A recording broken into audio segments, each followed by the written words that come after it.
Hajimemashite, watashi wa Joanne. Hi, Nihongo o benkyou shimashita. That's right, when I was an undergraduate, I happened to study Japanese along with the molecular biology I was studying at the time in my desire to get to medical school. Of course, I made a decision to not do that and to go to graduate school instead. But as I was studying molecular biology, I'd be thinking, wow, there's got to be an easier way for this to go down. And it turns out, at the time I was in undergraduate college, there were some books out by Larry Gonick, and one of them was The Cartoon Guide to Genetics. And this is a real fun way to learn your genetics. Now, of course, you're not going to be able to pick up this book except in a used bookstore, but he does have a more modern version, up-to-date version, because a lot of genetics have changed in the time since I was an undergraduate till now. So it's a good, great, fantastic guide where you can understand about how things are passed from one organism to another. He also has the Cartoon Guide to Physics and the Cartoon Guide to Chemistry. Well, what does that have to do with Japanese? Well, as it turns out, let's bring this up into the 21st century.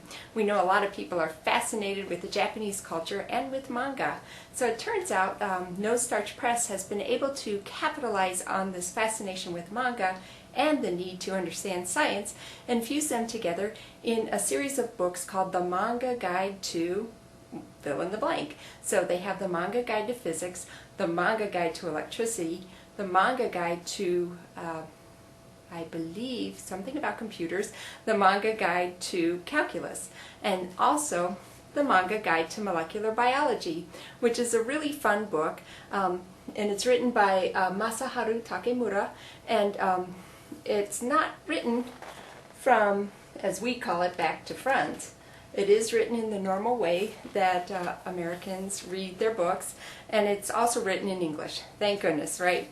And this book follows two students, Rin and Ami, who happen to fall asleep quite frequently in class. So their professor takes it upon himself to inform them that they need to come to his lab to meet the minimum requirements. And what happens is that they have to go into the dream machine developed by Dr. Moro, and they are shrunk down virtually to the size of the cell, and they get to go into the cell and explore everything that's happening at the level of DNA and RNA and various enzymes. So you really get a sense of being there in molecular biology, but you also get that sense that you are following a manga comic, because of course we have our typical Japanese style of drawing the cartoons, and of course we have our random Japanese words appearing in the background.